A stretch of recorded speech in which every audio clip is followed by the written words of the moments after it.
नमस्कार दोस्तों, आज मैं आपको 80-20 रूल ऑफ इन्वेस्टमेंट के बारे में बताना चाहता हूँ।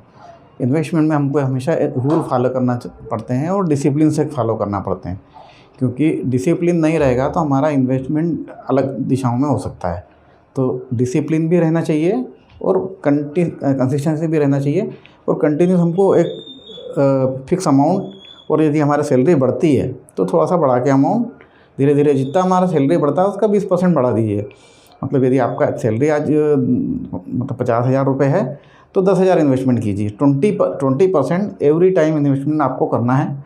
तो उसके हिसाब से मैं आपको बताता हूँ कि लगभग आपको 50 साल की एज में, यदि आप 20 साल की एज में चालू हो रहे हैं तो 50 साल की एज में आपको फुल्ली फ्रीडम हो जाएगा कि आप रिटायर हों। 25 साल में भी और 30 साल में भी अमाउंट थोड़े कम ज़्यादा हो सकते हैं। बाकी हम एक सिंपल कैलकुलेशन से हम बताएंगे आपको कि कितना अमाउंट कितने रुपए जमा करने पे हो सकता है।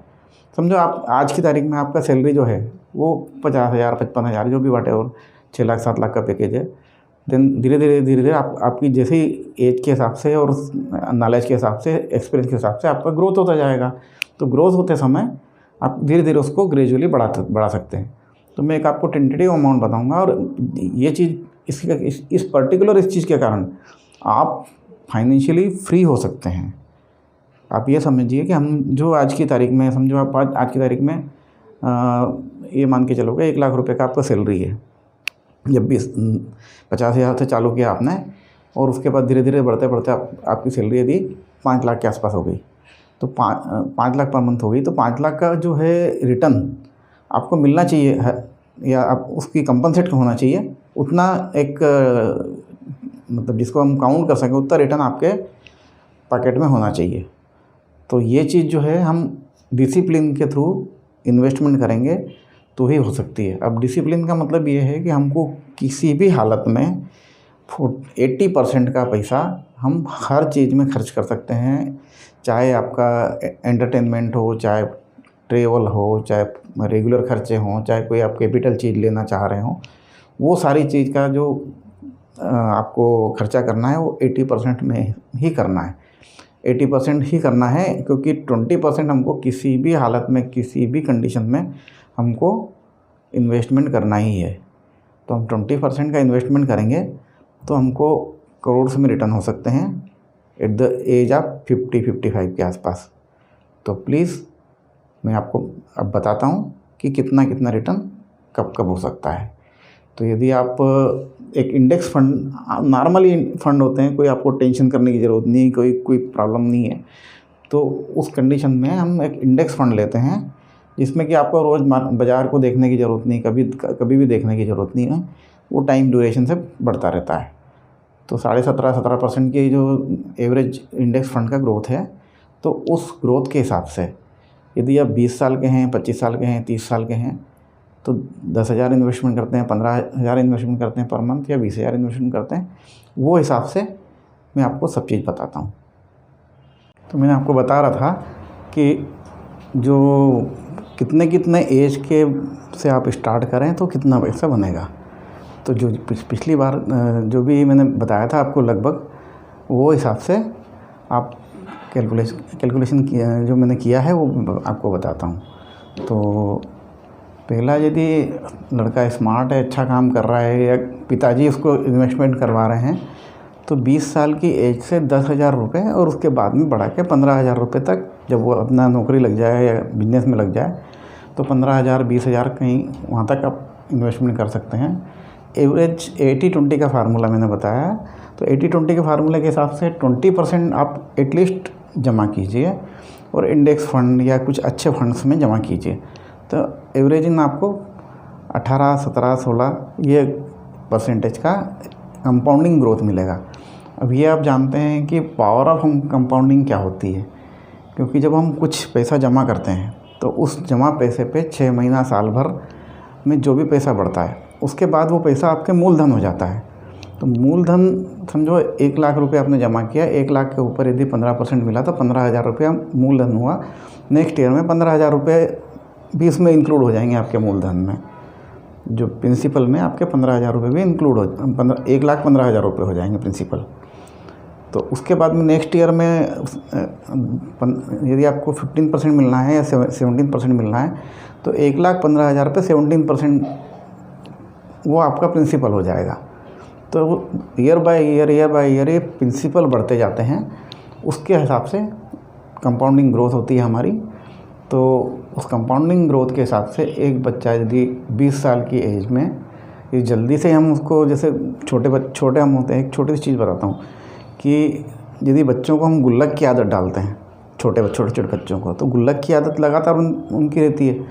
तो वो चीज़ को आप बड़े एज में अराउंड 20, 25, 30, 40 किसी भी एज में आप अप्लाई कर सकते हैं, क्योंकि उस गुल्लक करके रखने का या किसी अकाउंट में हम पर्टिकुलर पैसा डालते हैं, जैसे बैंक अकाउंट खोले तो हमने बचत का अकाउंट खोल लिया, तो उसके अंदर हम कंटिन्यूस पैसा डालते हैं।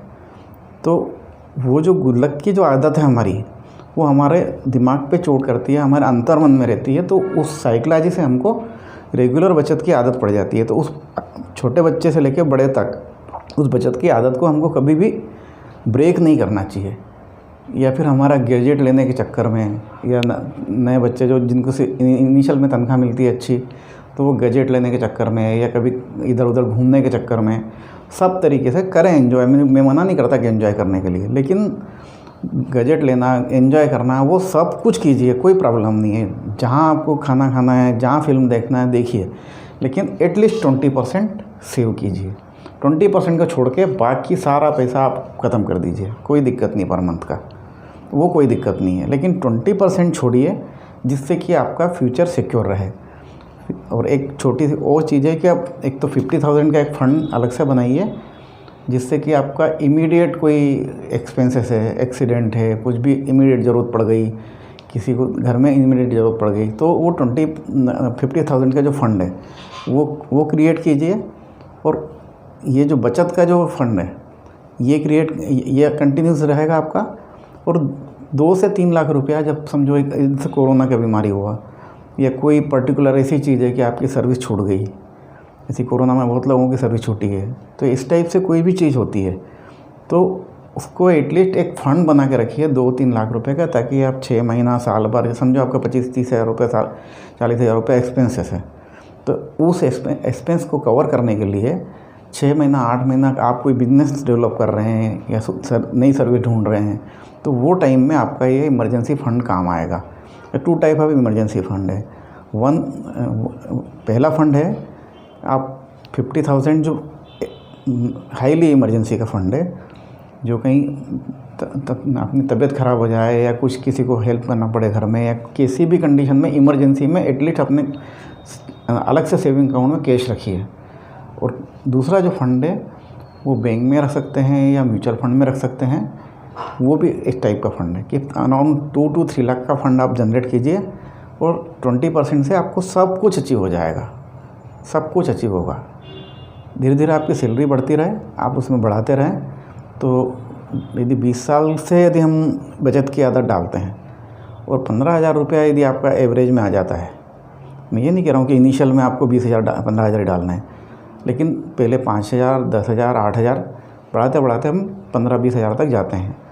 तो 20 साल का लड़का यदि शुरुआत से बचत चालू करता है तो एक अप्रॉक्सीमेट मैं इंडेक्स के हिसाब से भी कैलकुलेशन करूं तो 18 से 20 करोड़ के बीच में उसका लगभग 30 ईयर के बाद में 20 + 30 मीन्स 50 ईयर के टाइम पे 18 से 20 करोड़ का फंड उसके हाथ में रहेगा। और उसके बाद में यदि आप 25 साल से स्टार्ट करते हैं, शुरुआत कीजिए आप 15 साल से ही, 2,000 बचत कीजिए, 3,000 बचत कीजिए, पापा देते हैं हाथ खर्चा उसमें से 500 बचत कीजिए, लेकिन बचत का आदत डालिए। तो उसके बाद में ये यदि 25 साल का बंदा भी यदि कंसिस्टेंटली 15,000 रुपये के आसपास यदि बचत करता है तो उसको अराउंड 7 करोड़ के आसपास फंड रहेगा 50 की एज में, मीन्स 25 ईयर के टाइम पे। पहले हमने एग्जांपल लिया था 20 ईयर से 50, तो 30 ईयर इसके अंदर स्पान टाइम था। टाइमिंग जितना बढ़ेगा, इन्वेस्टमेंट छोटा हो तो भी ज़्यादा बढ़ेगा, और टाइमिंग जितना कम होगा, जितनी ज़्यादा एज से आप चालू करेंगे उतनी ज़्यादा एज से आपको ज़्यादा बचत करनी पड़ेगी। 10,000 से 20,000, 30,000, जैसे आपकी सैलरी बढ़ती जाए आप बचत करते जाइए। तो ज़्यादा एज में 30 की एज में यदि बचत करना चालू करेंगे तो 20 ईयर आपके पास 50 में बचते हैं, या 55 ईयर में 25 ईयर लेते हैं, तो भी आप 5 से 7 करोड़ के बीच में फ़ंड इकट्ठा कर पाएंगे। तो ये चीज़ जो है हमारी बचत के ऊपर है। तो आज ही मैं आपसे एक चीज़ बोलता हूँ कि जैसे हम छोटे थे, आप भी छोटे, आप यदि छोटे हैं, अभी कम एज के यदि मेरा ये वीडियो देख रहे हैं, तो छोटे इट मीन्स 10 साल के भी हैं आप, तो ये पापा से लेके अपना गुल्लक में रेगुलर हमारा कुछ भी पैसा, 5 रुपया, 10 रुपया, 25 रुपया, जो भी हमको लगे कि हमको ये बचत करना चाहिए, तो उसमें डालते जाइए। धीरे धीरे आपकी आदत पड़ेगी और कहीं आपके अंतर्मन में वो चीज़ जाएगी, तो जिससे अंतर्मन के कारण जब भी आप कोई खर्चा करेंगे तो दिमाग में आपको आएगा कि हमको कम से कम बचत के लिए भी डालना चाहिए, तो आप बचत के लिए डालेंगे। बड़े हो गए आप, तो उस समय आपको अलग से खाता खोल लीजिए, बैंक में एक सेविंग अकाउंट खोल लीजिए कि ये हमारा बचत का अमाउंट है और हम इसको और कहीं भी नहीं डालेंगे, और मंथ के एंड में हमारा इंडेक्स फंड में चला जाएगा ऑटोमेटिकली।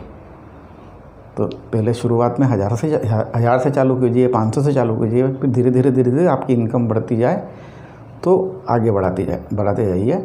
तो समाओ आपको यदि आप 50 के आसपास इसको लेना चाहेंगे तो लगभग करोड़ में आपको रकम आएगी, करोड़ में पैसा आएगा। तो इसलिए मैं आपसे हमेशा ये बोलता हूँ कि बचत की आदत डालिए, और 80-20 का जो मैंने ये फार्मूला आज आपको बताया, इसको अपने जीवन में अप्लाई कीजिए और जीवन का मज़ा लीजिए।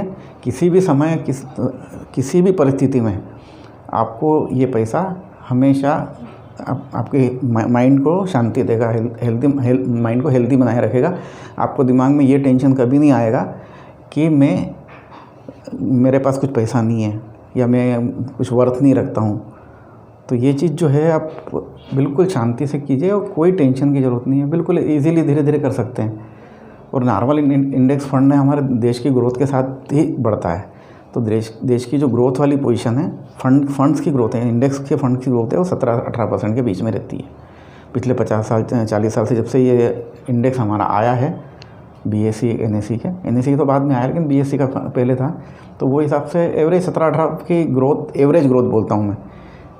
कभी ऊपर नीचे मार्केट होता रहता है, लेकिन उसको हमको टेंशन करने की ज़रूरत नहीं, क्योंकि वो सब दूर कंपनसेट कर लेता है।